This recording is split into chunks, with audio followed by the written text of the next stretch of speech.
बाबा भारती का घोड़ा डाकू खड़क सिंह भिखारी के भेष में आकर लौटकर चला गया। लेकिन राजनीति तो साम दाम दंड और भेद की है। बात है कि उसकी जिम्मेदारी बढ़ जाती है क्योंकि श्रोता अच्छा है उसके सामने। नहीं, श्रोता भी है और श्रोता के साथ वो विश्लेषक है। कठिन परिस्थितियों में भारतीय जनता पार्टी की सरकारें बनाई और सरकार ही नहीं बनाई अपितु आज भी पूजनीय के रूप में उनको जाना जाता है। प्यार बांटना जिसने सीख लिया वो राजनीति में कभी अकेला नहीं रहेगा।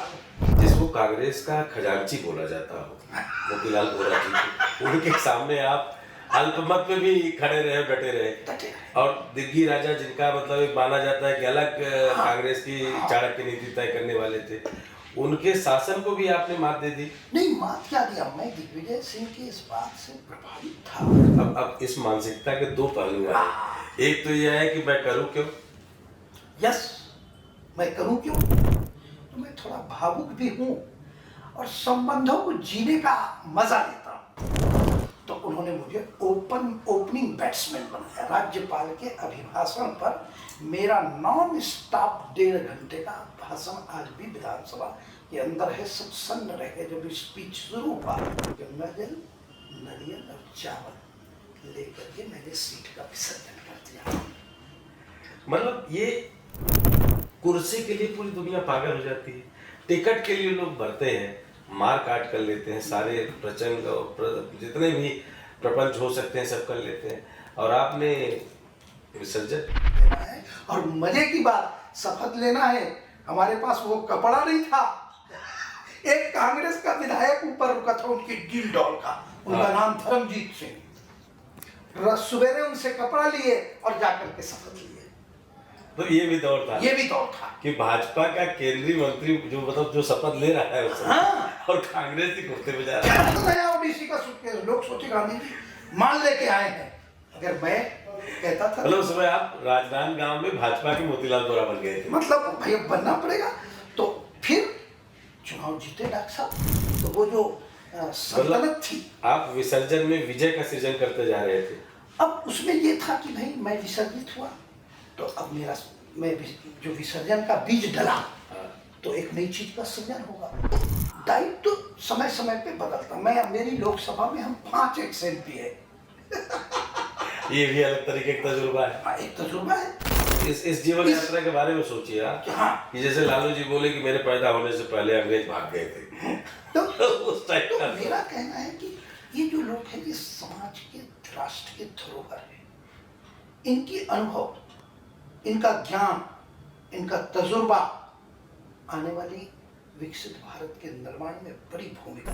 अब यहाँ पर झगड़ा क्या होता है कि क्रेडिट गोज टू जो पद में है उसको क्रेडिट जाएगा और क्रेडिट की लड़ाई में राष्ट्र का विकास रुक रहा है। प्रधानमंत्री जी ने, ट्रंप जी साहब ने जो किया वो उनके राष्ट्र के हित में भी नहीं था, हमारे लिए भी नहीं था। लेकिन मोदी जी ने उसका डिप्लोमेटिक तरीका से जवाब दिया और संतुलित रूप से उसका तरीका तय करना, ये होता है एक प्रकार से बैठ करके सबके साथ रणनीतिक हिस्सेदारी। तो अश्वमेध का घोड़ा है ना, उसको परिक्रमा करके आज वैश्विक स्तर पर भारत का जो स्वाभिमान जागृत हुआ है और भारत मूल के विश्व में रहने वाले लोगों के अंदर का सोया हुआ देवत्व जागृत हुआ है, वो कम बड़ी बात है। नमस्कार, मैं विजय। आज एक ऐसी व्यक्ति की बात और उनसे आपकी मुलाकात कराने वाले हैं जिसमें आपको दिखेगा सब कुछ। आज़ादी के बाद बदले हुए भारत के 1.5 दशक के बाद की आबो हवा में पैदा होना, इमरजेंसी के रास्ते से गुजरते हुए देश के हर अलग अलग राजनीतिक बदलाव को यानी मंडल कमंडल की यात्रा से गुजरते हुए आज वापस करीब 3 दशक से ऊपर की राजनीतिक यात्रा को एक नए परिणाम पर ला देना, यह उस शख्सियत का लगातार अपने आप में एक युद्ध था जो खुद से भी लड़ रहे थे, जमीन पर भी लड़ रहे थे और अपनों के बीच भी लड़ रहे थे। लेकिन कॉन्स्टिट्यूशन क्लब ऑफ इंडिया के चुनाव ने सबसे ज़्यादा मतों से जिताकर इस बात का इशारा कर दिया कि उनकी लड़ाई अनर्थक नहीं थी। गीता में श्री कृष्ण ने कहा है कि कर्म करिए, फल की चिंता मत करिए। तो शायद आज उस फल का सही स्वरूप कॉन्स्टिट्यूशन क्लब ऑफ इंडिया ने चुनाव के मार्फत उनकी अपनी मेहनत को दिखाया है। हम गलत नहीं होगा अगर कहें कि एक ऐसा व्यक्तित्व जो भाजपा का गांधी है, लोगों से मिलना जुलना, राजनीतिक शुचिता को बनाए रखना और लड़ते हुए अपनी जमीन पर आने वाली पीढ़ियों को हमेशा मुस्कुराहट के साथ सियासत सिखाना, यही है एक व्यक्तित्व जिनका नाम है प्रदीप गांधी। पूर्व सांसद रहे हैं, विधायक भी रहे हैं, पूर्व जिला परिषद के चेयरमैन भी रहे हैं पूर्व, और अब कॉन्स्टिट्यूशन क्लब ऑफ इंडिया के उन सदस्यों में शुमार हैं जो यहाँ की रीति नीति तय करते हैं। तो सबसे पहले आपका स्वागत है। नमस्कार। ये जीत कितनी आसान थी आपके लिए? देखिए, संसद बनने के बाद और संसद के गलियारे में सभी राजनीतिक दल के नेताओं से मिलते जुलते, अपनी मुस्कुराहट बांटते हुए, प्यार बांटते हुए मैंने लगभग 20 साल इस गलियारे में अपनी उपस्थिति दी है। तो मैंने ये अनुभव किया कि लोगों से प्यार से मिलना, इज्जत देना, क्योंकि सब दलों के राजनीतिक व्यक्ति यहाँ आते हैं। तो जो मैं अनुभव किया और जो प्यार मुझे मिला, वो मुझे इस बात की खुशी हुई कि 507 वोट सभी राजनीतिक दल के 707 में 507 वोटों का मिलना, ये मेरे लिए तो गर्व और गौरव की बात है। लेकिन एक राजनीतिक आदमी को ये सीख मिलती है कि अगर आप अदब से, प्यार से, मोहब्बत से सबको इज्जत देते हुए, बड़े छोटे और विचारों को सुनने की शक्ति होना, क्योंकि यहाँ तो सब विचारधारा के लोग हैं। ये क्लब किसी पार्टी का नहीं है, भिन्न भिन्न विचारधाराओं का समूह यहाँ बैठता है। हमारे और आपके विचारों में अंतर हो सकता है, लेकिन कुछ कॉमन बातें ऐसी हो सकती हैं जहाँ पर साम्यता स्थापित हो सकती है। तो साम्यता स्थापित करने का मतलब है कि आप सामने वाले के विचार को सुनो, समझो, जो ग्रहण करने योग्य है ग्रहण करो, और यदि आप सहमत नहीं हैं तो उसको सहमत करने की स्थिति में लाने के लिए प्रयत्न करो। तो मैंने ये अनुभव किया और सबसे मिलता हूँ, देश हित में चर्चा करता हूँ। सभी लोग भारत को विकसित भारत बनाने के लिए संकल्पित हैं। तो हमारा प्रयास रहता है कि अन्य राजनीतिक दल के लोगों से भी ऐसा समन्वय स्थापित करो कि देश हित में कभी ऐसी परिस्थिति आए तो उनको भी हम उस पाले में खड़ा कर सकें। एक सवाल उठ रहा था ऐसे मन में जब आप सबका बोल रहे थे, कॉन्स्टिट्यूशन क्लब ऑफ इंडिया, अगर हम कॉन्स्टिट्यूशन की बात करें तो संविधान से हमारा पूरा देश चल रहा है। हर एक हमारे अधिकार से लेकर बोलने की शक्ति से लेकर राजनीतिक, सियासत, नियम कानून सब उसके नीचे है। जी। तो क्या इसे दूसरे शब्दों में माने कि आपने एक संविधान के द्वारा प्रदत्त शक्तियों से चुने गए जनप्रतिनिधियों का विश्वास जीत लिया? बिल्कुल। देखिए, जिनको 10-10 लाख, 20-20 लाख जनता चुनती है और वो अपने सहयोगी चुन रहे हैं, तो ये तो अपने आप में बड़ी बात है ही है। और सभी राजनीतिक दल के लोगों ने मतदान में भाग लिया और सर्वाधिक मत दिया। तो जब मैं बहुतों से पूछा, अभी बहुत लोग जब बधाई देने आते हैं तो वो कहते हैं कि भाई साहब, हम तो आपकी मुस्कुराहट पर फिदा हैं, आप जो प्यार से बात करते हैं उस पर फिदा हैं, और जो आपका स्वभाव है कीप स्माइलिंग। मेरे गुरुदेव ने कहा, बेटा जीवन में जितने झंझावत आए मुस्कुराना मत छोड़ना, ये जीवन की एनर्जी है। आखिर राजनीतिक जीवन में कभी अर्श पर कभी फर्श पर, अब ऐसी परिस्थिति में घात और प्रतिघात के बीच अपने आप को जीवित रखना ये कितना कठिन है। ये बड़ी बात है जो घात प्रतिघात की बात की आपने। तो जब आप मुस्कुराते थे पहले, मतलब आज से हम मान लें कि 20 साल की यात्रा में कई ऐसे मौके आए थे, तो कहीं ऐसा तो नहीं लगा कि आपकी मुस्कुराहट से किसी की सुलग रही हो कभी? देखिए, कई बार लोग कहते हैं कि भाई अति उत्साह, अधिक दायित्व लेना, अधिक तेज दौड़ना, इससे समाज जीवन में प्रतिस्पर्धी व्यक्ति के अंदर ईर्ष्या का जन्म होता है। और वो ईर्ष्या कभी कभी व्यक्ति राजनीति में खास करके एक दूसरे को कमजोर करने का गहरा षड्यंत्र सदियों से चलता आया है और आज के दौर में भी चलता है, चल भी रहा होगा। लेकिन अगर आप थोड़ा संयम से और थोड़ा समय समय बढ़ें तो मुझे लगता है कि ईर्ष्या करने वाला व्यक्ति भी कमजोर पड़ता है। लेकिन जब ज़्यादा दायित्व ले लेते हैं तो लगता है कि यार ये तो तेज घोड़ा है, इसको जरा लगाम लगाया जाए। तो वो अब लगाम दो तरह के होते हैं, एक लगाम है कि आप लगाम खींच के थोड़ा सावधान कर दो और एक लगाम ऐसा खींचो कि वो घोड़ा ही लगा दे, गिरी जाए।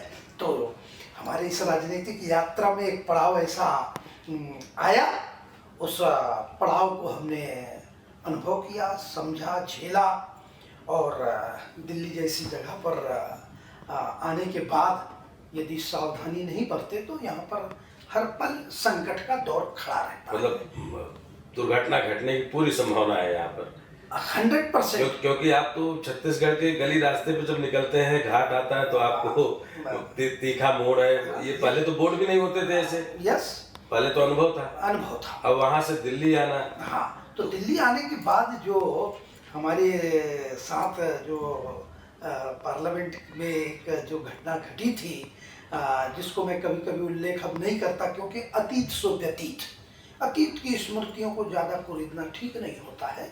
लेकिन एक उसको मैंने किस्से के रूप में अनुभव किया। बचपन में मैं पढ़ता था कि बाबा भारती का घोड़ा डाकू खड़क सिंह भिखारी के भेष में आकर लूटकर चला गया।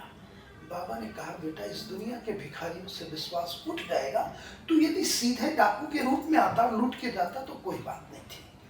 हम लोगों के साथ भी ऐसी घटना घटी। एक व्यक्ति छद्म भेष में आया और छद्म रूप से अपना काम करके चला गया और उसका एक जो परिणाम था उसको हमने सहा और उस दौर में भी मुस्कुराते हुए पूरी यात्रा को पूर्ण की।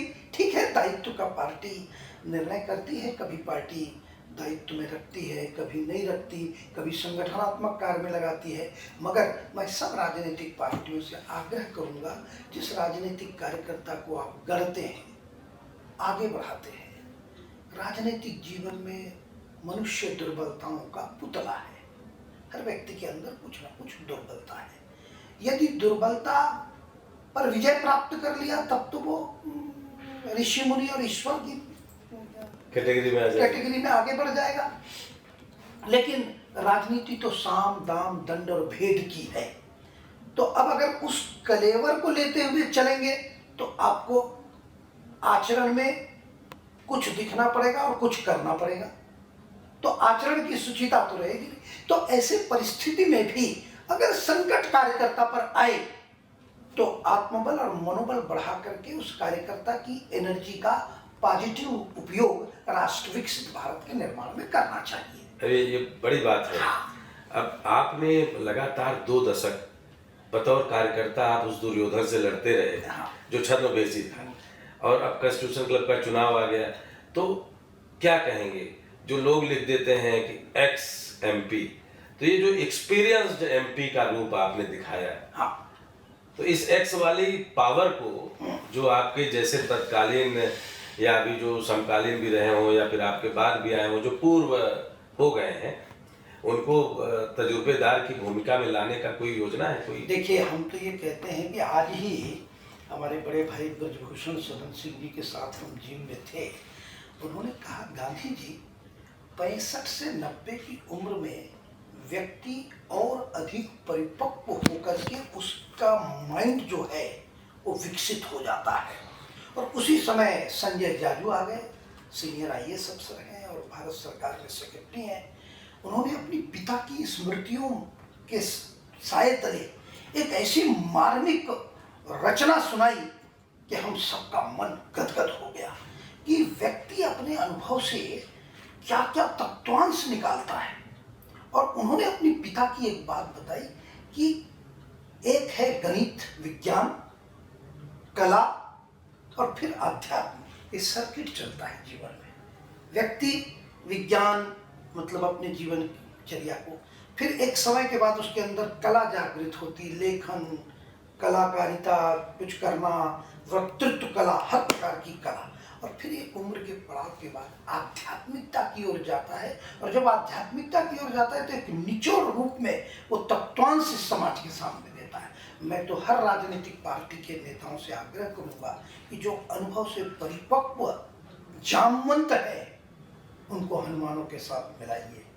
उनकी एनर्जी का, उनके ज्ञान का, प्रभाव का, पुरुषार्थ का और धन का इस विकसित राष्ट्र के निर्माण में विसर्जन कराइए, ताकि वो अपनी आंखों के सामने विसर्जन से सृजन का सुख देख सके। ये बड़ी मजेदार बात कही आपने कि जो ये अनुभव है सबका, आध्यात्म अगर हर एक पायदान को, जिसे कहते हैं घाट घाट का पानी पीने के बाद दुनिया की पूरी ज्ञान क्षमता आ जाती है लोगों को, तो अगर आध्यात्म को हम उस तरीके से आप सबके नजरिए से पेश करें तो शायद सबको पता चल जाएगा। मतलब ना कोई खड़क सिंह भिखारी बन के आएगा और ना शायद कोई ऐसी पॉलिसी होगी जो पॉल्यूटेड होगी। क्या है कि देखिए, अनुभवी लोगों के अनुभव से हम बहुत कुछ सीख सकते हैं, सीखने की क्षमता होना। इस देश में IAS IPS रिटायर्ड होने के बाद कुछ लोग तो किसी दायित्व में चले जाते हैं, लेकिन अधिकांश लोग दायित्व में नहीं जाते। तो आखिर उनकी अनुभव की एनर्जी से हम कुछ नया क्रिएट कर सकते हैं। यद्यपि हमारे प्रधानमंत्री इस मामले में बहुत जागरूक और बहुत इनोवेटिव आइडियाज के लिए, अभी 2 दिन की कार्यशाला का मैं वृत्तांत पढ़ रहा था, जो उपराष्ट्रपति के इलेक्शन के पूर्व भारतीय जनता पार्टी की अपनी एक परंपरा है, एक तासीर है, एक प्रकार का वर्क कल्चर है। तो उस वर्क कल्चर में मैंने करीब 10-15 सांसदों से उसका फीडबैक लिया। तो प्रधानमंत्री जी पीछे जाके बैठे, प्रधानमंत्री जी ने हर एक ग्रुप के साथ मीटिंग को एज ए विद्यार्थी की तरह सुना। तो आपने इतने बड़े स्ट्रक्चर का व्यक्ति जब समूह के बीच बैठता है तो बोलने वाले व्यक्ति को लगता है कि मेरी बात को कोई सुन रहा है, और वो एक ऋषि की तरह सामने वाले के परफॉर्मेंस को ऑब्जर्व करता है और उसके गुण दोष के आधार पर उसके व्यक्तित्व को विकसित करने के लिए टिप्स भी दे सकता है। तो मजेदार बात है कि उसकी जिम्मेदारी बढ़ जाती है, क्योंकि श्रोता अच्छा है उसके सामने। नहीं, श्रोता भी है, और श्रोता के साथ वो विश्लेषक है। कार्यकर्ता की माननीय प्रधानमंत्री जी तो प्रारंभ से प्रचारक जीवन जिए हैं, और प्रचारक के साथ जब उन्होंने सारे देश की परिक्रमा कर ली तो उन्होंने कार्यकर्ताओं का निर्माण ही तो किया। एक बड़ी मजेदार बात है, हाँ। एक बड़ी मजेदार बात है आपसे निकल के आई, क्योंकि प्रधानमंत्री जी ने तो खुद साइकिल, स्कूटी, स्कूटर, पैदल हर तरीके से किया है। तो उनकी यात्रा में तो सारे खुरपेश शामिल हैं। हाँ? जो लोग खेलते हैं, तो शायद इसीलिए मुस्कुरा के मजे लेकर के सब चीज सही नहीं कर देते हैं। हाँ, वो ये नहीं, तो एक संगठनकर्ता का यही काम होता है। और भारतीय जनता पार्टी के कई संगठन मंत्री जिन्होंने अपनी भूमिका बड़े साइंटिफिक तरीके से और बड़े हल्के फुल्के तरीके से जिन्होंने किया, उन्होंने वहां पर कठिन परिस्थितियों में भारतीय जनता पार्टी की सरकारें बनाई, और सरकार ही नहीं बनाई अपितु आज भी पूजनीय के रूप में उनको जाना जाता है। मतलब आज भी वो अगर कहीं चले जाए तो उनका उतना ही सम्मान है जितना पद में थे तब भी। तो इसका मतलब ये हुआ कि उन लोगों को कार्यकर्ताओं की परख थी। क्योंकि वो दर्द झेला है, उन्होंने दर्द झेला है। कार्यकर्ताओं का निर्माण कैसे किया जाता है, मुझे याद है आदरणीय केंद्रीय कानून मंत्री अर्जुन राम मेघवाल जी, हमारे दिवंगत संगठन मंत्री जो जिनका शरीर शांत हो गया, ये हमने एक प्लानिंग की थी कि संघ जीवन की 50 वर्ष, यानी प्रचारक जीवन के 50 वर्ष उन्होंने पूर्ण कर लिया था। BP हाउस में रहते थे, बाद में बीजेपी के विस्तार में चले गए, आयु था, शरीर शांत हो गया, हम वो कार्यक्रम नहीं कर पाए। वो कहते थे कि भाई अर्जुन राम जी मेघवाल का निर्माण कैसे हुआ, यानी वो सर्विस में थे, जिस वर्ग को बिलोंग करते हैं वो, उस वर्ग के लोग भारतीय जनता पार्टी से कम जुड़े हुए हैं। तो ऐसे व्यक्ति को ला करके राजनीति के एक एक पायदान पर चढ़ाना और फिर उसका निर्माण करना।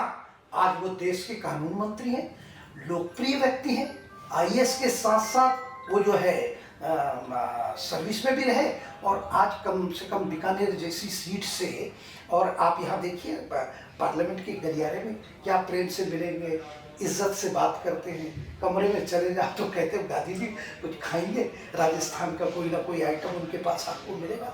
तो प्यार बांटना जिसने सीख लिया वो राजनीति में कभी अकेला नहीं रहेगा। अभी ये एक बड़ी बात बोली, बतौर कार्यकर्ता आपने शुरुआत कैसे की? सबसे पहले देखिए, हम तो सामाजिक जीवन में रहे हैं, तो विद्यार्थी परिषद की राजनीति करते करते और फिर संघ में रहे, तो शाखाओं में जाना, संघ की ओटीसी अटेंड करना, उसके बाद फिर कुछ युवाओं को लेकर के हमने एक स्वयंसेवी संस्था बनाई, पूरे जिले के विकलांगों को खोजा, उनकी सेवा की। तो सेवा का भाव तो संघ ने बीज रूप में डाल दिया था, उसको विस्तारित कैसे करें। फिर विद्यार्थी परिषद से जुड़ गए, फिर राजनीति के क्षेत्र में आ गए, और राजनीति के क्षेत्र में आते हुए कॉलेज का इलेक्शन लड़ा, फिर और कार्यक्रम किए, फिर जो है पंचायती राज की अवधारणा आ गई, पंचायत का इलेक्शन लड़े, जिला परिषद के चेयरमैन बने, अल्पमत में। मध्य प्रदेश था एक, उस समय केवल एक जिला परिषद मेरा और एक जबलपुर की थी, जहां पर कांग्रेस के 14 सदस्य थे, मेरे 10 थे। उस अल्पमत में मैंने बहुमत से अपनी सरकार बनाई, 5 साल चलाया, नो कॉन्फिडेंस मोशन को भी फेस किया, और पॉलिटिकल जैसे होता है, सरकार दिग्विजय सिंह जी की थी तो कोर्ट में केस चल रहा था, कोर्ट से हटाया गया, फिर मैं हाई कोर्ट से जीत करके आया, उसके बाद सेकंड बार हुआ, इनके खिलाफ नो कॉन्फिडेंस रखा जाए, नो कॉन्फिडेंस भी आया। उस समय मोतीलाल जी बुर्रा जो है वो मेरे यहाँ से सांसद हुआ करते थे। तो हमने राजनीति के उतार और चढ़ाव को बहुत करीब से देखा है। ये एक तो आपका तजुर्बा, जिसको कांग्रेस का खजांची बोला जाता हो, मोतीलाल वोरा जी को, उनके सामने आप अल्पमत में भी खड़े रहे, डटे रहे, और दिग्गी राजा जिनका मतलब एक माना जाता है कि अलग कांग्रेस की चाणक्य नीति तय करने वाले थे, उनके शासन को भी आपने मात दे दी। नहीं, मात क्या दिया, मैं दिग्विजय सिंह के इस बात से प्रभावित था कि उन्होंने पंचायती राज के जो 73वें 74वें संविधान संशोधन के लिए वो व्यक्ति अड़ा रहा, कहा कि ताकत जब तक नीचे हस्तांतरित नहीं करोगे, केवल इस ब्यूरोक्रेसी के भरोसे हम भारत का विकास नहीं कर सकते। और उन्होंने लड़ाई लड़ी, विधायकों के विरोध के बाद भी 73वें 74वें संविधान संशोधन में उन्होंने अधिकारों का प्रत्यारोपण किया, और हम लोगों ने उसको करीब से देखा, समझा। में हमारे सीओ हुआ करते थे, आईएएस अफसर लोग, हर कलेक्टर सीओ होता था, वो लोग मुझे, मैं अकेला विरोधी दल का था, बाकी सब कांग्रेस के एमपी थे, जिला परिषद, वो लोग कहते थे भैया आप बोलना सब चीज़, आप लीडरशिप करो, क्योंकि हम तो उस सत्ता पक्ष के, तो हम बोलेंगे तो दिग्गी राजा। तो मैं हर बैठकों में इनोवेटिव आइडियाज़ के साथ उनकी बात को रखता था, और मैं कहता था अधिकारों का प्रत्यारोपण होगा तो विकास की गंगा नीचे जाएगी, और अधिकतम जन भागीदारी से हम जब पंचायत का काम करेंगे तो ये जो विकास की गंगा है नीचे तक जाएगी, करप्शन रुकेगा और लोगों को विवश करेगा। मैं आपको एक घटना बताता हूँ, देखिए, उसी समय सूचना का अधिकार आया था। तो सूचना का अधिकार आया तो एक दिन हमने एक इंजीनियर को पूछा कि यार रोटी तो की साइज तो इतनी है, अभी आप 2 या 3 लोगों की भागीदारी है उसमें, है ना, कमीशन की, रोटी तो बनाते आप हो, बाकी लोग उसका मजा लेते हैं और सजा आपको मिलेगी। बोले गांधी जी परेशान तो रहता हूँ, क्योंकि जो पत्रकार आ जाए या कोई भी आ जाए सूचना के अधिकार में डिटेल निकालते हैं और ये करते हैं। मान लीजिए कोई और भागीदार, जैसे पंचायती राज आ गया तो भागीदारी होगी, तो या तो वो आपसे प्रश्न करेगा या आपके साथ उस रोटी में हिस्सेदारी की बात करेगा। तो या तो आपको हिस्सा देना पड़ेगा या रोटी की साइज बढ़ानी पड़ेगी। रोटी की साइज बढ़ाने की कैपेसिटी अब है नहीं। तो उन्होंने कहा कि भाई साहब अब तो जो सिस्टम चलता है बस उसमें आनंद लेते हैं और उससे ज़्यादा हम लोग करने का प्रयास नहीं करते। क्यों? क्योंकि हमने ये देखा कि सजा हमको मिलेगी, क्योंकि एनबी मुझे भरना है, लॉगबुक मतलब वो, और इसको जब मैं करता हूँ और गलती करता हूँ तो नजरें बहुत है और फिर हर बार वो ब्लैकमेलिंग होती है। तो मुझे ऐसा लगता है कि सूचना के अधिकार के आने के बाद व्यक्ति की मानसिकता में परिवर्तन आया है और ये सारी लड़ाई मानसिकता की लड़ाई है। अब इस मानसिकता के दो पहलू हैं। एक तो यह है कि मैं करूं क्यों, यस, मैं करूं क्यों। अब अगर इसी सूचना के अधिकार में ये प्रावधान आ जाता कि जितने हिस्सेदार हैं उस रोटी के सब आए उसमें, नहीं तो सबकी जिम्मेदारी हो जाए। नहीं तो जिम्मेदारी तो देखिए समय समय जिम्मेदारी फिक्स होती जा रही है, कोई चीज छुपती नहीं है। अब देखिए हमारे छत्तीसगढ़ में जिस प्रकार की घटनाएं घटी, आज देखिए कई प्रकार के सीनियर IAS अफसर लोग जेल की सलाखों पर हैं। यानी आपको ये उस लॉबी को भी संकेत है कि भाई ठीक है, आप कहते हो कि पॉलिटिकल दबाव में किया, लेकिन कहीं ना कहीं मनुष्य, जो मैंने पहले कहा, मनुष्य दुर्बलताओं का पुतला है। काम, क्रोध, लोभ, मोह, मत्सर, ये जिसके अंदर जिस मात्रा में है, वो जिस दिन जागृत हो जाता है उस दिन व्यक्ति जो है वो उस रास्ते से भटक जाता है। अब आप तो उस समय जब मध्य प्रदेश के अंदर छत्तीसगढ़ होता था और फिर छत्तीसगढ़ ने एक नया रूप लिया, सरकार आई है जोगी जी की, उस समय वो दौर भी देखा। बतौर विधायक आप बस उसके जस्ट बाद उसके बाद बने, फिर विधानसभा की सीट भी आपने छोड़ दी क्योंकि प्रदेश की जिम्मेदारी, पार्टी की जिम्मेदारी शायद आपके बलिदान की तरफ देख रही थी। तो आप ही ने क्यों चुना, दूसरों ने क्यों नहीं चुना उस समय? हाँ, ये बड़ी सवाल ये है कि आप क्यों? बहुत बहुत अच्छी बात आपने पूछी है। देखिए नया प्रदेश बना, डॉक्टर रमन सिंह जी को यहाँ से अटल बिहारी वाजपेयी जी ने केंद्रीय मंत्री का पद छुड़ा करके कहा कि भाई आप प्रदेश अध्यक्ष का दायित्व ग्रहण करो, और वो पूरे प्रदेश में घूमे, हम लोग यात्राएं निकाले, परिवर्तन करना है करके। अजीत जोगी की सरकार को करना परिवर्तन यात्रा 3 जगहों से निकली और मेहनत किया, परिवर्तन हो गया। अब परिवर्तन हो गया तो फिर चीफ मिनिस्टर कौन बनेगा, सत्ता तो आ गई। तो डॉक्टर रमन जिस सीट से लड़ते हैं, कवर्धा सीट से, उस सीट पर योगी राज MLA बन गए। तो मैं देवयोग से मैं भी चुनाव जीत गया, मैंने रानी राज फैमिली की रानी को हराया।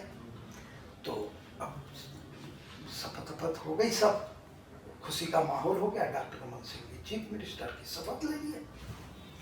अब प्रश्न आया कि भाई कहाँ से चुनाव लड़ेंगे, क्या होगा। देखिए राजनीति में व्यक्ति बहुत सोचता है। देवयोग से बिलासपुर संभाग की एक सीट में एक राज्यसभा के सांसद MLA बन गए। उन्होंने कहा यार जब सरकार नहीं बनी तो MLA बन के क्या करूंगा, तो राज्यसभा ही ठीक है। उन्होंने इस्तीफा दे दिया। अब 90 सीट में एक सीट तो स्वयं खाली हो गई। लेकिन डॉक्टर साहब ने कहा कि यार देखो वो क्षेत्र थोड़ा नया है, तो हाँ कि बजाय हम एक बार तो राजनीतिक संभावनाएं इतनी तलाशी, लेकिन उनको लगा कि मैं अपनी कवर्धा सीट अगर होती है तो उस पर विचार करते हैं। तो थोड़ा बहुत जो राजनीतिक प्रयत्न होता है वो प्रयत्न हुआ, लेकिन उसमें हमें सफलता नहीं मिली। तो विचार हुआ कि कौन सी सीट से लड़ा जाए। तो मैं थोड़ा भावुक भी हूँ और संबंधों को जीने का मजा लेता हूँ। डॉक्टर रमन और हमारी जोड़ी पुरानी जोड़ी इस नाते कि एक ही जिला था वो कवर्धा, राजनांदगांव का हिस्सा था। वो आते थे, हम लोग उठते थे, बैठते थे, विधायक थे। मैं जिला परिषद चेयरमैन बनाने में उन्होंने बड़ी भूमिका अदा की। और जब वो आते थे तो मैं उनके साथ समय व्यतीत करता था, कवर्धा जाता था, क्षेत्र में हमने दौरा किया। वो चुनाव हार गए विधानसभा का, तो लोकसभा की बात आई। तो लोकसभा में भी जिला परिषद के नाते अंदर से राजनीतिक इच्छा तो थी या लोकसभा लड़े तो मजा आ जाए, और मैं टिकट के लिए थोड़ा उठापटकी बहुत था, करता था मैं, सबसे मिलना जुलना मेरे स्वभाव का हिस्सा है। तो हम लोग भोपाल गए, हमारे एक लीडर थे, वो बोलते थे यार ये थोड़ा ज़्यादा अप्रोच कर देता है, बड़े बड़े लोगों से फोन कराता है, इसको तो नहीं देना। मतलब इतना प्रेशर कर देते थे। हाँ, तो कभी कभी ज़्यादा प्रेशर से पॉलिटिकल लीडरशिप नाराज हो जाती है, और एक अज्ञात खतरा भी रहता है, जो व्यक्ति इतनी जगह से फोन करा देगा तो वो और आगे बढ़ गया तो और न क्या कर ले, तो एक अज्ञात भय पॉलिटिकल व्यक्ति के अंदर बना रहता है। तो डॉक्टर रमन तो चुनाव ताजा ताजा हार के आए थे, उनको तो लोकसभा टिकट मिलेगी नहीं ऐसा लोगों ने सोचा, और देवयोग से कुशाभाऊ ठाकरे जी वगैरह थे, इन लोगों ने तय किया कि राजनांदगांव सीट से डॉक्टर रमन सिंह को टिकट दे दिया जाए। देखिए, और डॉक्टर साहब ताजा ताजा चुनाव हार के आए थे, लोकसभा लड़ने की तो उनकी इच्छा कम थी, लेकिन पार्टी का आदेश था, टिकट उनको मिल गई। और उनको जैसी टिकट मिली, मैं दिल्ली में था, मैंने कहा डॉक्टर साहब बेफिक्र रहिए, आपको चुनाव में जितवाऊंगा, आपको पार्टी ने टिकट दे दिया ना, खत्म बात। टिकट तक का संघर्ष है, फिर टिकट जिसको मिली वो हमारा नेता। तो डॉक्टर साहब के पास तो कुछ था नहीं, क्योंकि भाई स्वाभाविक है कि उनकी एक अपनी भूमिका रही है, और शांत सौम्य स्वभाव की, कोई आर्थिक रूप से बहुत सशक्त थे नहीं, और एक राजनीति में जो विदिन पार्टी का संघर्ष होता है वो अलग था। तो कुछ लोगों ने कहा भाई ये तो टिकट ले आया, इसके पास कुछ नहीं है ये। हमने कहा हम जिला परिषद चेयरमैन हैं, हमको सब मालूम है, और एक ओडीसी की नई सूटकेस लिया, तो सूटकेस को खाली घुमाते हुए पूरी लोकसभा में घूमा, और लोगों को कहा देखो गाड़ी और खर्चा शुरू करो, बाद में मैं पूरी व्यवस्था करवाऊंगा, चिंता नहीं करना, और पूरा ब्लूप्रिंट बना करके और गाड़ी को आगे बढ़ा दिया। देखिए, मोतीलाल वोरा जी जैसे शख्स को डॉक्टर रमन सिंह जी मतलब पराजित कर दिया। ये जो आपका सूटकेस था, उस खजांची के लिए आपने हर तरीके का हमला किया। यस, मैंने केवल नया ओडीसी का सूटकेस, लोग सोचे गांधी जी मान लेके आए हैं, अगर मैं कहता था मतलब उस समय आप राजनांदगांव में भाजपा के मोतीलाल वोरा बन गए थे। मतलब भैया बनना पड़ेगा। तो फिर चुनाव जीते डॉक्टर साहब, चुनाव जीते, और हम लोग दिल्ली आ गए। दिल्ली की घटना का उल्लेख अभी डॉक्टर रमन सिंह जी ने मेरे अभिनंदन कार्यक्रम में किया कि बोले प्रदीप गांधी अजय योद्धा है, और ये भविष्यवाणी भी कर देता है। हुआ ये कि मैंने कहा डॉक्टर साहब आपको कल शपथ लेना है। बोले यार फालतू मजाक करता है। मैंने कहा अटल जी के मंत्रिमंडल में आप मंत्री बनेंगे। हम दोनों बैठे थे मध्य प्रदेश भवन में, 9:30 बजे शक्ति सिंह का फोन आता है। मैं फोन उठाया, मैं शक्ति सिंह बोल रहा हूँ पीएमओ से, डॉक्टर रमन सिंह जी है, बात करें। उन्होंने कहा भाई साहब आपको कल शपथ लेना, विश्वास नहीं हुआ डॉक्टर साहब। उन्होंने वापस फोन किया एक बड़े लीडर को दिल्ली में, बोले हाँ तुम्हारा नाम है, कल तुमको शपथ लेना है। और मजे की बात, शपथ लेना है, हमारे पास वो कपड़ा नहीं था। एक कांग्रेस का विधायक ऊपर रुका था, उनकी डील डॉल का, उनका नाम धर्मजीत सिंह। सवेरे उनसे कपड़ा लिए और जाकर के शपथ लिए। तो ये भी दौर था, ये भी दौर था कि भाजपा का केंद्रीय मंत्री जो मतलब जो शपथ ले रहा है उसे, हाँ, और कांग्रेस की कुर्ते में जा रहा है। नहीं, क्योंकि अब सुबह सुबह कहाँ से कपड़ा लाए, 9:30-10 बजे दुकानें बंद हो गई। तो उनका डील डॉल बिल्कुल, वो भी 6 फुट का आदमी, बढ़िया मस्त। बोले प्रदीप भाई मेरा ताजा कपड़ा है, ये लो, लेके गए। और ये दिल भी देखो और आप, दिल देखिए कि मतलब एक कांग्रेस हाँ, भाजपाई को कर रहा है। ये राजनीतिक प्रेम है। उसके लिए उस तरह का आचरण और व्यवहार होना पड़ता है। आज भी है, थोड़ा कटुता बढ़ गई है, लेकिन उस प्रेम के बीज को डालेंगे तो देश सशक्त होगा। तो वो दौर था, उस दौर में डॉक्टर साहब ने फिर केंद्रीय मंत्री की भूमिका, और फिर ये सब हुआ, और उसके बाद फिर वो स्टेट के प्रेसिडेंट हो गए। फिर मैं विधानसभा जीत गया। तो आखिर में मैंने एक दिन कहा डॉक्टर साहब राजनीति में पलट लो सब, और कौन सीट आपके लिए छोड़ता है? कोई नहीं छोड़ेगा। तो मैं प्रदीप गांधी आपके लिए सीट छोड़ूंगा, मुझे कोई वो नहीं। मैं तो उस सीट को आज़ादी के बाद कभी हम बीजेपी ने कभी मतलब हम जीते नहीं थे और राज फैमिली को हराना था, मैं हरा दिया। मेरा मन प्रसन्न है, पार्टी ने बहुत दिया, आगे दे तो अति उत्तम, ना दे तो भी कोई वो नहीं, गिलवा शिकवा शिकायत नहीं है। हाँ, मैं आपके लिए सीट छोड़ने को तैयार हूँ, कोई शर्त नहीं। क्योंकि विधायक तो उस समय लिखा ही जा चुका था। नहीं, विधायक में बन गया और इन लोगों ने तय किया। हमारे संगठन महामंत्री थे सौदान सिंह, बड़े तेज व्यक्ति थे, उन्होंने जरूर कहा यार प्रदीप गांधी के सीट को खाली मत कराना, ये बंदा काम का बंदा है, फ्लोर मैनेजमेंट, लोगों से मिलना, पॉलिटिकल IQ। तो उन्होंने तो जरूर मेरे सामने रमन सिंह को कहा कोशिश करो कोई और जगह से हो जाए, इसका बलिदान ना लिया जाए। वो कुछ सोचे होंगे, लेकिन नियति में तय था कि प्रदीप गांधी तुझे बलिदान होना है, क्या चिंता करता है। तो उन्होंने मुझे ओपनिंग बैट्समैन बनाया। राज्यपाल के अभिभाषण पर मेरा नॉन स्टॉप 1.5 घंटे का भाषण आज भी विधानसभा के अंदर है, सब सन्न रह गए। जब स्पीच शुरू हुआ, दैवी एक कृपा थी, मैं बोलता चला गया। और उसके जस्ट बाद 1000 आदमियों को लिया, हाथ में गंगा जल, नारियल और चावल लेकर के मैंने सीट का विसर्जन कर दिया। मतलब ये कुर्सी के लिए पूरी दुनिया पागल हो जाती है, टिकट के लिए लोग मरते हैं, मार काट कर लेते हैं, सारे प्रचंड जितने भी प्रपंच हो सकते हैं सब कर लेते हैं, और आपने विसर्जन। मैं ये जीवन में कि जैसे जैसे गहराइयों में जाता हूँ तो मुझे अब लगता है कि विसर्जन के अंदर सृजन का सुख छिपा हुआ है।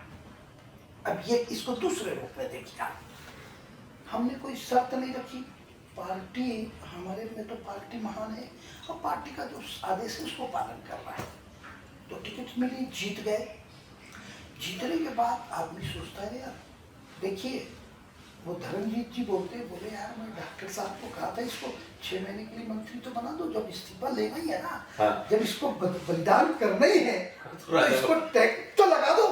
वो इच्छुक होंगे, लेकिन राजनीतिक परिस्थितियां नहीं बन पाई। वो चाहते होंगे ऐसा मैं मानता हूँ, लेकिन कुछ लोग विरोध में थे। तो उन्होंने कहा भाई अरे बिल्कुल, जब उसको तुम ले रहे हो इस्तीफा और आप उनकी सीट से लड़ोगे तो और बड़ा 6 महीना तो आदमी ऐसे रह सकता। नहीं हुआ। और मैंने ये सोचा कि मैं तो इस्तीफा दे देता हूँ, पार्टी ने तो कुछ कहा नहीं है, लेकिन हाँ अंदर से मन में ये था कि मेरा इस्तीफा लेंगे तो मेरा क्या उपयोग करेंगे, विचार तो अंदर आता ही है। मैं कहा भाई हो सकता है मुझे लोकसभा लड़ाए या कोई और उत्तरदायित्व देंगे। ठीक, इस्तीफा हो गया। अब चुनाव की घोषणा होगी, एक उपचुनाव होगा और लोकसभा का तो चुनाव था ही था। वो लोकसभा के सांसद रहे हुए, तो स्वाभाविक रूप से टिकट की बात आई होगी। यहाँ पर हमारे कुछ नेताओं ने हमारे पक्ष में लॉबिंग की, कुछ ने कहा कि उसको कोई निगम आयोग दे दो, लेकिन डॉक्टर रमन सिंह जी ने कहा कि नहीं साहब, पटेल जी से शासन प्रस्ताव रखा, इसको लोकसभा लाया जाए, क्योंकि सीट एक्सचेंज होगी तो उसकी सहानुभूति और ये वो और एक फायदा होगा और एक वायुमंडल बना। और मुझे केंद्रीय नेतृत्व ने टिकट दिया और मैंने राजकुमार को हराया, वहाँ पहले रानी को हराया, फिर राजा राजकुमार को हराया। तो वो जो सल्तनत थी, आप विसर्जन में विजय का सृजन करते जा रहे थे। अब उसमें ये था कि भाई मैं विसर्जित हुआ तो अब मैं जो विसर्जन का बीज डला तो एक नई चीज का सृजन होगा। तो सृजन किस रूप में हुआ? सृजन हुआ कि भाई प्रदीप गांधी को लोकसभा की टिकट मिल गई और इतनी बड़ी लोकसभा में प्रदीप गांधी जो है वो राजकुमार को, कांग्रेस के राजकुमार को पराजित करके और जीत करके दिल्ली आ गए। और हम अपना काम कर ही रहे थे, जो आगे का इतिहास आपको मालूम है। तो कुल मिलाकर के मैं ये अनुभव करता हूँ कि विसर्जन में सृजन का सुख जो मैं बोलता हूँ वो सदा जीवन में ये रखना चाहिए कि आप अगर समाज जीवन के काम के लिए अपने आप को विसर्जित करते हैं तो आपको कुछ न कुछ सृजन अपनी आंखों के सामने आप देखेंगे। मतलब मजेदार बात में इसको, जैसे हमने एक्स MP को एक्सपीरियंस MP कहना शुरू किया, तो आपका जो तजुर्बा इस तरीके से था, तो मैं विसर्जन को विजय का सृजन बोलता हूँ। हाँ ठीक है। कि नई नई एक हाँ यस यस यस उपलब्धि मिली है। आप विधायक से सांसद बने? सांसद बन गए, और सांसद बन के हमने अपना काम किया। उसके बाद जो है ये उसके बाद टिकट मिली नहीं। उसके बाद हमारे यहाँ पर देखिए, मेरे बाद हमारे मित्र मधुसूदन यादव जी बने, वो एक्स हो गए। डॉक्टर रमन सिंह जी उस समय फिर एक्स MP हो गए। फिर उनके सुपुत्र भाई अभिषेक सिंह को मिला, फिर उनको वो भी एक्स हो गए। उसके बाद हमारे संतोष भाई हैं, अभी 2 बार दूसरी पारी वो खेल चुके हैं, अच्छा व्यक्ति हैं, संघ के स्वयंसेवक हैं। तो दायित्व तो समय समय पे बदलता। मेरी लोकसभा में हम 5 एक्स MP है। ये भी अलग तरीके का तजुर्बा है। हाँ, एक तजुर्बा है। कल वो हमारे अक्षय यादव भाई मिल गए थे, कह रहे थे गांधी जी हिंदुस्तान में एक ही सिपाही से 10 सांसद है। हाँ। माने उस एटा क्षेत्र से 10 सांसद हैं। हाँ। मतलब जिनका पता वो लिखा हुआ बिल्कुल ठीक है ना। तो हमारे यहाँ भी है। तो मेरा ये कहना है कि हर व्यक्ति को अपने जीवन में इस पंच तत्वों की काया के विसर्जन के पूर्व, ये तो पंच तत्वों का खिलौना कब न जाने टूट जाए, प्राण का संबंध तन से कब न जाने छूट जाए। क्षिति जल पावक गगन समीरा, पंच रचित यह अधम शरीरा। ठीक है। तो अब ये शरीर छूटे उसके पहले ईश्वर की दी हुई अमानत, ज्ञान, प्रभाव, पुरुषार्थ, धन, ये जो मेरा आभा मंडल विकसित हुआ है, ये सब ईश्वर की दी हुई अमानत है। इस अमानत को इस दुनिया से जाने के पहले विसर्जित कर दो और अपनी आंखों के सामने सृजन होते हुए देखो। जैसे पिता अपने बीज का विसर्जन करता है तो मेरा सृजन होता है, और मेरे सृजन को देख करके मेरा दादा खुश होता है कि पोते का सुख मिल गया। ये जीवन है।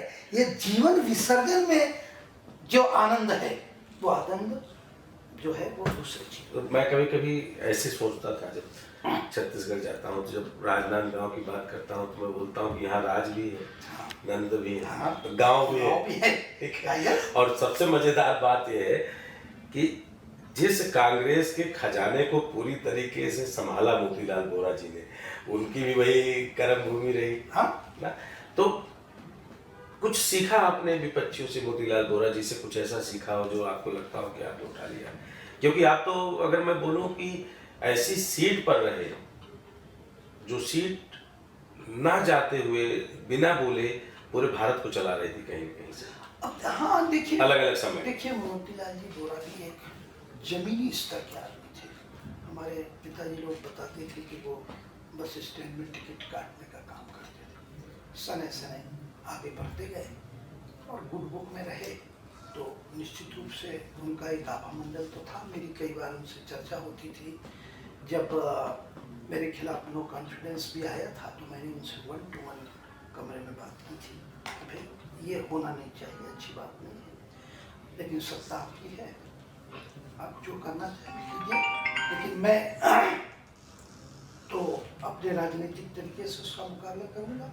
और मैंने भी, लेकिन मैं विरोधी को भी ये बात कह देता था कि भाई ये संवाद रखते थे। हाँ, सीधा संवाद, सीधा संवाद। मैं कहता ये अच्छा नहीं हो रहा है, इसको देखिए आप। हाँ, आप अगर गिड़गिड़ाएंगे नहीं, कहेंगे नहीं, तो वो कल कहेगा कि आपने तो मुझे पूछा ही नहीं था। हम उनको बता देते हैं। फिर हमारी रणनीति तो रहती है कि भाई हमको अपना सेफ तो करना, लेकिन इसमें कौन कौन इस फटी में उंगली डाल रहा है उन तक के भी बात पहुंचनी चाहिए। अब एक आखिरी हम लोग इसको थोड़ा समराइज करेंगे, क्योंकि हमारी आपकी वार्ता मुझे लग रहा है कि आपके विधानसभा वाले से थोड़ा लंबा चल सकता है। क्योंकि आपको ये पता है, आपको तजुर्बा हो जाता है कि कौन पट्टी में उंगली डाल रहा है और कौन खिलाड़ी है, कौन खेमे में है, कौन कुर्ता उतार सकता है, कौन कुर्ता पहना सकता है। तो अब इस तजुर्बे के हिसाब से, और आप जो है भारत के लगभग हर चुने हुए सांसद, अनुभवी सांसद जो एक्स MP हो गए हैं, सबसे मिलकर के आप उनकी जिंदगी के दुखते रग को और खुशी वाले रग को भी आप चाबी घुमाते रहते हैं हमेशा। मौज तो लेते रहते हैं। पूरा आनंद हमारे सेंट्रल हॉल में। हमारे को उस दिन श्रीमान हुड्डा जी, पिता पुत्र भाई दीपेंद्र जी और भूपेंद्र जी, उन्होंने कहा यार गांधी जी जब सत्र चले तो एक दिन ये सेंट्रल हॉलिडे घोषित कर दो। उस दिन आप 10-20 एक्स MP या हम उधर से प्रेजेंट MP दोनों आए, घंटा 2 घंटा सेंट्रल हॉल में बैठ करके बातचीत करें, अनौपचारिक बातचीत। देखिए जीवन में मुस्कुराहट भी चाहिए, आनंद भी चाहिए, तनाव से हट करके जीवन जीने की इच्छा किसके अंदर नहीं है। किसी भी फील्ड में व्यक्ति काम करता है, उसको रिलैक्स होने के लिए अवसर की तलाश करता है, और आपके पास ये सब बना हुआ है, उसको आनंद लेने वाला व्यक्ति होना। हमारे हुकुम नारायण यादव जी और हमारे कुछ सांसद मित्र सब आते हैं यहाँ, शाम को बैठते हैं, क्या अतीत की स्मृतियों को, राम मनोहर लोहिया के साथ व्यतीत जीवन के वो तमाम क्षण, वो एक ऐसे शख्स हैं जिन्होंने आजादी के पहले का और आजादी की यात्रा का ये संपूर्ण दशक और आज के दौर को देखा है। मतलब इस जीवन यात्रा के बारे में सोचिए आप, हाँ। कि जैसे लालू जी बोले कि मेरे पैदा होने से पहले अंग्रेज भाग गए थे। तो उस टाइप का मेरा कहना है कि ये जो लोग हैं ये समाज के, राष्ट्र के धरोहर है। इनकी अनुभव, इनका ज्ञान, इनका तजुर्बा आने वाली विकसित भारत के निर्माण में बड़ी भूमिका अदा कर सकता। तो ऐसा नहीं होना चाहिए। जैसे मेरे दिमाग में कभी कभी आता था, जब मैं महाकुंभ में था तो मुझे मतलब ऐसा लगता था कि पूरे के पूरे ऋषि मुनि संत जितने जितने तपस्वी हैं सब आकर के समाज से संवाद करने आए। हाँ, वो कुंभ का मतलब ही वही। जैसे कहते हैं कि जब वो त्रिवेणी में स्नान कर लेते हैं तो उनकी ऊर्जा से माँ ऊर्जित हो जाती है। यस। और उसमें जो स्नान करता है वो धन्य हो जाता है। यस। तो ऐसे आप लोग कोई सांसदों का महाकुंभ नहीं लगाते जहां बिल्कुल खुली धारा हो? नहीं, सिर्फ सांसद हो, मतलब वो आप उसे संविधान का महाकुंभ कर दें। हाँ। और ये कॉन्स्टिट्यूशन क्लब ऑफ इंडिया अगर कराए तो कितना अच्छा लगेगा। बहुत अच्छा सुझाव है, मैं इस विषय में चर्चा करूंगा।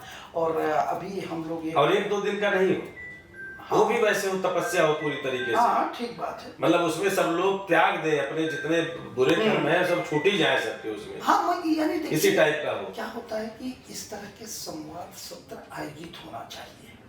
तो अभी हम लोगों ने ऐसा विचार किया है कि 1-2 दिन का सांसद साहित्य महोत्सव, ठीक है, जिन्होंने साहित्य लिखी, जिन्होंने किताबें लिखी, ऐसे करीब 80-90 सांसद हैं जिन्होंने अपने जीवन का अनुभव, समाज जीवन के भिन्न भिन्न क्षेत्रों में उन्होंने जो किया उसको कलमबद्ध किया है।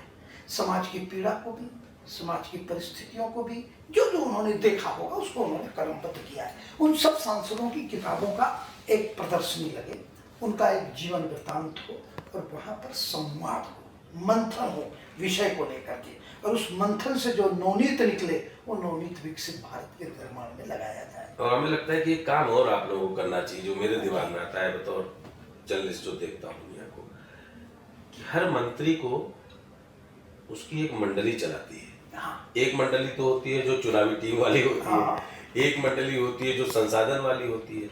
लेकिन जब आप मंत्री की कुर्सी पे बैठे होते हैं तो एक नौकरशाही की पूरी सदी सदाई व्यवस्था है। हाँ।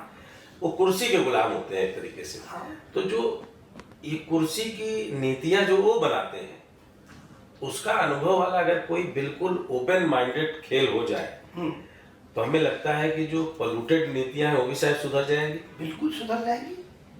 और जितना आप माइंड को ओपन रखोगे, मुझे माननीय प्रधानमंत्री के बारे में एक बड़े उच्च अधिकारी ने एक बार कहा कि एज ए मुख्यमंत्री रहते वो अपने दरवाजे को ओपन, मतलब माइंड वाला, और जो व्यक्ति ज्ञान दे सकता है उससे वो पूरा लेते थे।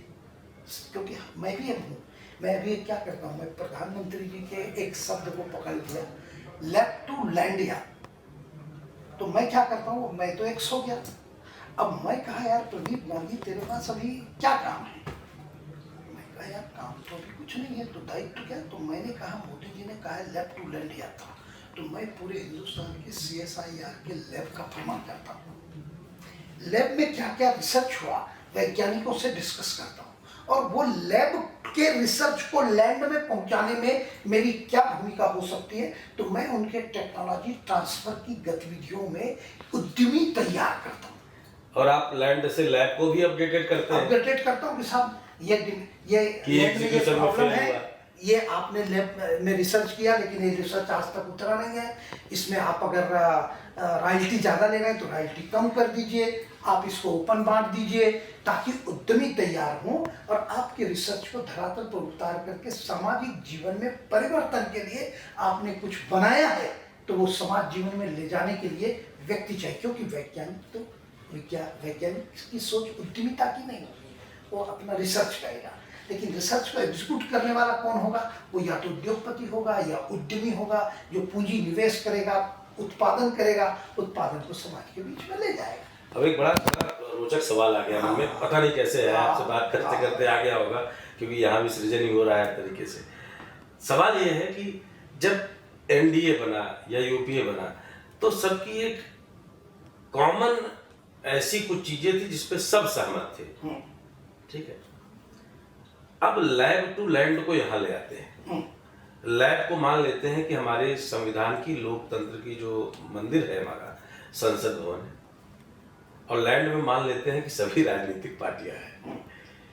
तो क्या सभी राजनीतिक पार्टियों के कार्यकर्ताओं के अंदर चल रही गतिविधियां और दूसरे पार्टियों के अंदर चल रही गतिविधियां, सभी की कॉमन उसको मिला करके एक ऐसी नीति न बना दी जाए जो हर पार्टी की हो?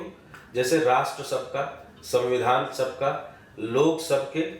तो अगर लोग सबके हैं तो असहमत वाली कोई बात ही नहीं होनी चाहिए। तो लैब में आने से पहले लैंड पर इस नीति का उनके अंदर सृजन किया जाए, यानी जो चुनाव लड़ने जा रहे हैं उनको एक्स यानी अनुभवी सांसदों की पूरी टोली बैठे हर पार्टी से, पुराने सांसद जो चुने हुए थे वो बैठे, और 7 दिन कम से कम चुनाव आयोग बैठ करके उनकी निगरानी में सारी नीतियों की ट्रेनिंग दे। जो संभावित उम्मीदवार है पार्टी ने दे दिया, तो 7 दिन का गैप अलग निकाल ले कि सभी पार्टी के जो कैंडिडेट हैं पहले नियम सीखें और फिर जाएं। देखिए, ये इंटरनल तो हर राजनीतिक पार्टियों का अपना प्रशिक्षण लगता है। देखिए, इंटरनल अलग है। अब मैं लैब टू लैंड की बात कर रहा हूँ, पार्लियामेंट टू बिल्कुल पब्लिक के बीच वाला संवाद। देखिए, इसमें कुछ मौलिक वैचारिक भरंतर रहेगा। नहीं तो मौलिक जो मैं बोल रहा हूँ, कॉमन मौलिक विचार बनाए, कॉमन विचार तो हो ही सकता है। क्या होता है कॉमन विचार में व्यक्ति, अब देखिए कल के उपराष्ट्रपति के चुनाव में एनडीए और यूपीए 2 घटक था। हाँ। यूपीए के कई साथियों ने हाँ कि हिस्सा वोट ही नहीं दिया। हाँ कि हम दागी नहीं बनेंगे, दागी भी नहीं बनेंगे, हम रण ही छोड़ देंगे, हम न्यूट्रल हो गए। फिर तो रण छोड़ के भाग गए, कह रहे मतलब ऐसा। अब वो आपकी भाषा में हो सकता है, मैं ये कहता हूँ कि भाई उन्होंने नहीं दिया। अब वैसे ही मुझे ये बताइए, मोदी जी के विकसित भारत की कल्पना को लेकर के क्या खामी हो सकती है? विषय अच्छा है, भारत विकसित होना चाहिए, हम विश्वगुरु बनने चाहिए, कोई भी हो, हम भी चाहते हैं, आप भी चाहते हैं, सब चाहते हैं।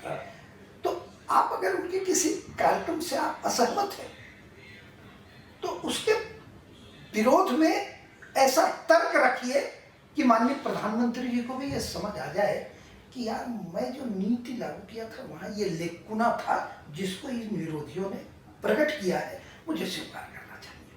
स्वीकार करेंगे क्योंकि वो भी विकसित भारत बनाना चाहते हैं और आप विकसित भारत के निर्माण में योगदान देना चाहते हैं। अब यहाँ पर झगड़ा क्या होता है कि क्रेडिट गोज टू जो पद में है उसको क्रेडिट जाएगा, और क्रेडिट की लड़ाई में राष्ट्र का विकास रुक रहा है। ये जो क्रेडिट वाली लड़ाई है हर जगह है, ये हर जगह है, ये हर जगह है। अब प्रश्न है कि कुछ कार्यक्रम में क्रेडिट मत लो। हमारे आप देखिए, एक योजना थी जिस पर भारी बेईमानी भारतवर्ष में चलती आई है। एक बार डॉक्टर रमन जी मुख्यमंत्री थे, तो हमने ऐसे मजाक में कहा, डायन भी एक घर छोड़ती है जी, ठीक है, ये योजना महिलाओं को दे दिया जाए और उनकी भागीदारी जोड़ दी जाए। तो देखिए, रेडी टू ईट में हम लोगों ने 10,000 महिलाओं से अपने बच्चों के लिए पोषण आहार बनाने का काम दिया, जो उत्तर प्रदेश में एक पोटी चोड़ा करके कोई व्यक्ति था वो करता था, तो करता था। वो अलग अलग जगह अलग अलग व्यवस्थाएं थी, रैकेट था, लेकिन उसको तोड़ करके समाज जीवन के काम। तो ऐसी एक राजनीतिक इच्छा शक्ति आनी चाहिए। तो आप तो ये कहते हैं विरोधी भी पार्लियामेंट बना इसीलिए है, आपको किसी योजना की बुनियादी कमजोरी को धाके से उजागर कीजिए आप, ताकि सत्ता पक्ष भी समझ जाए कि यार ये बुनियादी कमजोरी, जिस ब्यूरोक्रेट ने ये समझाया उसने इस बिंदु को ओवरलुक किया है, विरोधियों ने कहा है, हमको उसको स्वीकार करना चाहिए। कभी कभी एक सवाल उठता है मेरे मन में, चूंकि आप संसद के भीतर भी रहे हैं और अभी भी आपका तजुर्बा चलता है, क्या कभी हमारी लैब में, हमारी डेमोक्रेटिक लैब में, जो लोकतांत्रिक लैब है हमारी, उसमें पैरामीटर्स तय किए गए प्रयोग के बाद कि हमारी हर देश को लेकर यही नीति बनेगी और इसी नीति पर भारत काम करेगा, क्या उसमें सारे लोग मिलकर के एक बार नीति के पॉइंट आउट तय करते हैं क्या, या सरकारें अपने अपने हिसाब से? नहीं, देखिए संविधान में तो सारी चीजें ही हैं, लेकिन अभी तो सरकार तय करती है। विरोधियों की भूमिका इन दिनों थोड़ी डायरेक्शन चेंज है, ऐसा मैं अनुभव करता हूँ। अब अगर डायरेक्शन चेंज है और अगर वो किसी और रिमोट से किसी और इशू पर जनमानस का मन बदलने का प्रयत्न कर रहे हैं, नैरेटिव सेट कर रहे हैं, तो वहां पर तो सावधानी पूर्वक उस नैरेटिव के स्थापित होने के पहले ही खत्म करना भी जरूरी है। मतलब डिटेक्ट और डिस्ट्रॉय बिल्कुल आवश्यक है, क्योंकि सठे साठम समाचरित तो कहा गया है, शास्त्रों में कहा है। वहां आप अगर ढीले पड़े, अभी तो नेपाल जैसी हालत होगी। अभी हमारे प्रधानमंत्री जी ने, ट्रंप जी साहब ने जो किया वो उनके राष्ट्र के हित में भी नहीं था, हमारे लिए भी नहीं था, लेकिन मोदी जी ने उसका डिप्लोमेटिक तरीका से जवाब दिया। बिना बोले मलेशिया का एक जवाब था, समुद्र में डुबकी लगाना। हाँ। एक ये देखिए कितना दूरदृष्टि वाले व्यक्ति हैं कि साहब एक डुबकी मारा और मलेशिया हिल गया।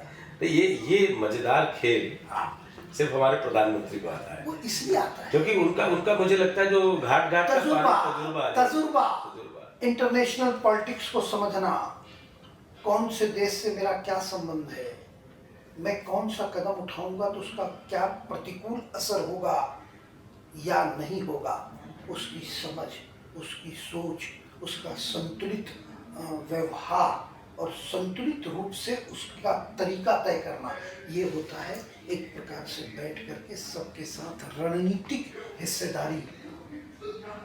तो जब वो सोचते हैं, समझते हैं, इनपुट लेते हैं। मुझे कल कोई कह रहा था, एक IPS अफसर हैं पंजाब काडर के, जिन्होंने ऑपरेशन सिंदूर की एक घटना को बहुत सलीके से अंजाम दिया। तो क्या हमारे ब्यूरोक्रेसी में ऐसे व्यक्ति नहीं है जो राष्ट्रभक्त भी हैं और तजुर्बा भी है और सदा हुआ गोला दागते हैं? ऐसे व्यक्तियों से काम लेना, यही तो राजनीतिक कौशल है। सब प्रकार के व्यक्तियों से काम लेना, संसाधन का जो सही, संसाधन का बेहतर उपयोग, इसमें से जो बेस्ट टैलेंट है, शोध ही करते हैं आप लोग, तो उस टैलेंट को यूज करो और उसको दौड़ाओ। भाई देखिए, पॉलिटिकल व्यक्ति तो कई बार ऐसा कहा जाता है कि भाई ये ब्यूरोक्रेसी वो यानी घोड़े हैं जिनकी सवारी जिसको अगर करनी आ गई और सही पॉलिटिक्स वो फिर पूरी चक्कर मार लेगा। वो जो अश्वमेध का घोड़ा है ना, उसको परिक्रमा करके आज वैश्विक स्तर पर भारत का जो स्वाभिमान जागृत हुआ है और भारत मूल के विश्व में रहने वाले लोगों के अंदर का सोया हुआ देवत्व जागृत हुआ है, वो कम बड़ी बात है, वो बहुत बड़ी ताकत है। और यही ताकत पूरे विश्व को भारतीय जीवन दर्शन, वसुदेव कुटुंबकम और संपूर्ण विश्व में शांति हो, कोई लड़ाई झगड़ा नहीं चाहता। तो अब धीरे धीरे ये विषय और विचार पूरी दुनिया को प्रभावित कर रहा है और भारत उसका नेतृत्व करेगा। अभी एक हफ्ते पहले वियतनाम के एक डेलीगेशन आया था, मैं डेलीगेशन के साथ वार्ता किया। आपको याद होगा वहाँ पर योगा सेंटर है और हिंदुस्तान के 3200 बच्चे वहाँ पर as a yoga teacher lakh रुपया कमा रहे हैं। उन्होंने मुझे निमंत्रण दिया, वियतनाम आइए, हम एक बड़ा कार्यक्रम करेंगे और सब आप पूरी दुनिया में योग को जानने लगे। आज पूरे भारत से योग के टीचर विश्व के कोने कोने में जा रहे हैं। तो योग जो है वो धीरे धीरे व्यक्ति के माइंड को भी, शरीर को तो ठीक करता ही है, योग फिर जो है व्यक्ति के चित्त को ही एक निर्देश देता है और फिर वसुदेव कुटुंबकम का बीज जो है वहां से जन्म लेगा। अब दो बातों के साथ दो सवाल पूछेंगे और फिर बंद करेंगे जी। वरना जो हम लोगों का जो देवत्व है हम लोगों को भारी पड़ जाएगा।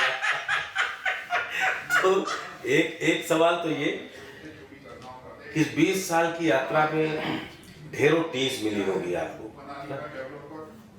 तो उस समय तो चलिए आप मुस्कुराते हुए निकल लिए। प्रधानमंत्री जी हमारे एक हैं और हमला करने वाले देश के हर कोने में बैठे पड़े हैं, ठीक है। तो मैं प्रधानमंत्री जी की पीड़ा से तो चूंकि उनसे बात नहीं कर पा रहा हूं तो उनसे तो कर नहीं सकता, लेकिन आप जब पीड़ा बतौर पॉलिटिशियन झेल रहे थे 20 साल में, तो कैसे झेलते थे इसको?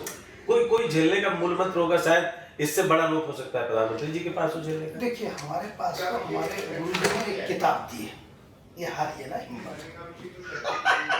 ये किताब इतनी रामबाण है, ये किताब जेब में रखता हूँ, एक किताब पढ़ लेता हूँ और जो मेरी मित्र मंडली मिलती है उसको ये भेंट करता हूँ।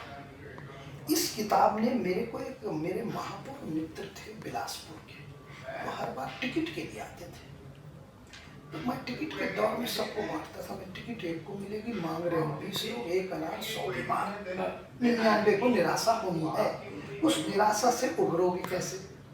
या तो पार्टी को गाली दोगे, कोई संगठन मंत्री को देगा, कोई निर्णय करने वाले व्यक्ति किसी कोसेगा, ठीक है। तो मैं ये बांट देता था चुपचाप। मैं कभी ये देखो मिलेगा टिकट एक को, ये दुखी होगा, दुख का निवारण कौन करेगा? तो ये हमारे गुरुदेव ने किताब लिख दी थी, ये दे देता हूँ। वो व्यक्ति इस किताब को पढ़ता था, टिकट नहीं मिली, पढ़ता रहा। फिर एक दिन मेरे उसको जब वो महापौर बन गया तो मेरे पास आया, बोले भाई साहब आपको नमस्कार करता हूँ, प्रणाम करता हूँ। कैसे? आपने जो हाल ही में हिम्मत किताब दी थी, ये किताब मेरे लिए रामबाण औषधि हो गई और मैं हिम्मत नहीं हारा, लगा रहा, चरे बेटी यही तो मंत्र है अपना। पैर में चक्कर, मुंह में शक्कर, हृदय में आग, मस्तिष्क में बर्फ, चरे बेटी चलते रहो। ये तो चलता रहता है, ये पद तो स्थायी है नहीं। हमने कई लोगों को देखा जो पद के गुरूर में थे, आप धरातल पर हैं, कोई पूछ भी नहीं रहा है। हम तो एक्स हैं, अपनी एनर्जी, अपनी मित्रता के सहारे इस यात्रा को पूर्ण भी कर रहे हैं, मजे से कर रहे हैं। हमने पिछली बार कॉन्स्टिट्यूशन का चुनाव लड़ा था, हारे थे। मैं, त्रिची शिवा, इसके पहले हमारे आदरणीय पूर्व राष्ट्रपति रामनाथ कोविंद जी, भाई विजय गोयल, वो सब यहाँ का चुनाव लड़े, हारे। इस बार, पिछली बार हम लड़े, इस बार हमको कहा गया कि भाई साहब आप चुनाव लड़िए। मैं सेक्रेटरी कल्चर के लिए लड़ा था, लेकिन त्रिची शिवा हमारा मित्र भाई है, उसने भी भर दिया। उसने कहा गांधी जी पिछली बार दोनों लड़े, हारे। मैं कहा मैं त्याग कर दूंगा, मेरी तो जीवन में त्याग लिखा हुआ है, क्या करूँ मैं? अब मुझे मजा आता है। और मैंने देखिए उनके सामने साइन कर दिया, मैं कहा ये विड्रॉ, और मैं एग्जीक्यूटिव में लड़ा। एग्जीक्यूटिव में मेरे को भरपूर 507 वोट मिला। तो ये कहीं जो पीछे गांधी लिखा है उसका असर तो नहीं त्याग का?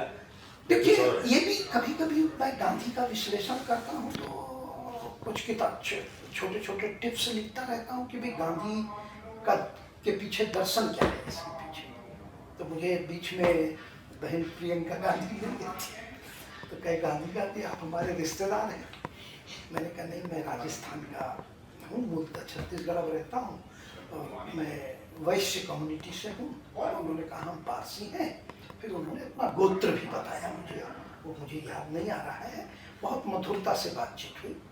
तो संवाद में सब राजनीतिक पार्टी के लोगों से करता हूँ और फ्लोर मैनेजमेंट करने वाले लोगों को हर राजनीतिक व्यक्ति से संवाद से मुझे एक बार याद है, गुलाम नबी आजाद मुझे मिले थे, कहे यार गांधी तुम्हारी पार्टी में फ्लोर मैनेजमेंट करने वाले लोगों की कमी है। ये बात बोला था। अच्छा, हाँ ये बात बोला था, क्योंकि मैं ऐसे भी सेंट्रल हॉल में सबके साथ बैठता था, तो सबसे दोस्ती थी मेरी। तो कभी जैसे सीनियर लोग अकेले बैठे हैं सेंट्रल हॉल में, कोई नहीं है, मैं आ गया तो वहीं बैठ गया, फिर बातचीत चालू हो जाती थी हमारी। तो उन्होंने एक बार मुझे कहा, एक बार मेरे को घर बुलाया अपने कौवा का, वो कश्मीर की कावा। अरे बोले गांधी आ जाओ, कश्मीर का कावा। फिर क्या, कश्मीर जब गया था तो कश्मीरियत और कश्मीर का लाजवाब आनंद मैंने लिया, मतलब खान पान और उसका। तो मेरा कहना है कि भारत बहुत सुंदर देश है और इसकी सुंदरता का हमको आनंद लेना चाहिए।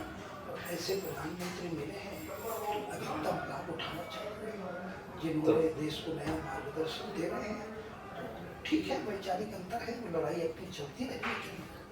हर पार्टी के कार्यकर्ता को जो नेता बनेंगे कभी, तो अगर उनकी पार्टी अवसर देगी उनके पार्टी की विचारधारा से, तो छोटी एक लाइन में क्या संदेश देंगे जो हारिए न हिम्मत से थोड़ी अलग हो और इसमें सब कुछ दिखता हो कि हाँ। अब मुझे लगता है कि बदलते हुए दौर में इनोवेटिव आइडियाज के साथ नए आइडियाज को हम कैसे इम्प्लीमेंट करें, low cost high impact model का निर्माण होगा इस देश में। क्योंकि अगर कॉस्ट बढ़ेगी तो वो सस्टेनेबल नहीं होगा। मैं अभी एक काम में लगा हूँ, भारत सरकार और राज्य सरकार जो बहुत से उद्योग लगा देती है, लाखों रुपया लगा देती है, करोड़ों रुपया, उसके बाद वो अनुत्पादक एसेट्स में परिवर्तित हो। हाँ, क्योंकि वो तो योजना ऐसी होती है कि पहले जाओ और लूट के जाओ, बाद में सब खाली हो जाता है। अनुत्पादक एसेट्स को उत्पादक कैसे बनाया जाए और इसमें कैसे वर्कफोर्स को नियोजित किया जाए, मैं इस पर अभी थोड़ा R&D कर रहा हूँ। और निकट भविष्य में मुझे ऐसा लगता है कि देश को आगे बढ़ाने के लिए जिस तरह से फ्री मतलब देना प्रारंभ है, हर राजनीतिक संस्कृति जो भी हर राजनीतिक पार्टी उस दिशा में आगे बढ़ रही है। आखिरकार एक सीमा के बाद कहीं न कहीं तो रुकेगा नहीं, तो देश धरातल पर चला फिर कहीं हम न भिखारी बन जाएं, देने वाले भी। तो विश्व की अनेक देशों की परिस्थितियों का अध्ययन करो। अब आप देखिए, आपके बगल में बांग्लादेश की में जिस तरह की उटपुटांग क्रांति कह दीजिए, अब कल नेपाल की क्रांति, अल्टीमेटली हवा का रुख बदलते देर नहीं लगता। इसलिए हम सबको इस पर गंभीरता से चिंतन करना चाहिए और चिंतन करके रोजगार के अवसर कैसे पैदा हों, ये हर हाथ को काम मिले, इस दिशा में विचार करना पड़ेगा। और नहीं तो भुभुक्षम किम न करोति पापम, भूखा पेट उसको ज्ञान मत दीजिए, वो पाप करेगा। फिर पाप और पुण्य की परिभाषा मत बताइए, उसको करने दीजिए।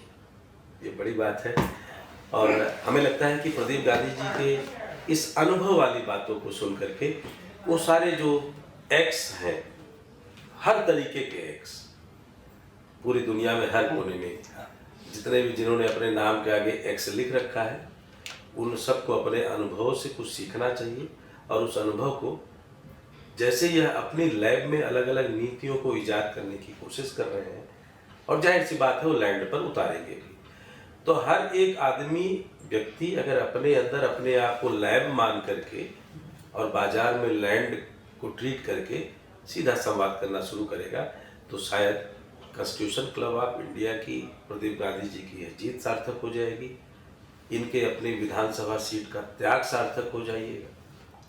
इस तरीके की जो भावना है कि कुर्सी की लालसा के बिना देश और नीतियों के नेतृत्व के सृजन में अपना योगदान देने की भावना रखने वाले, आहुति देने वाले, विसर्जन करने वाले को ही विजय का नया सृजन मिलता है।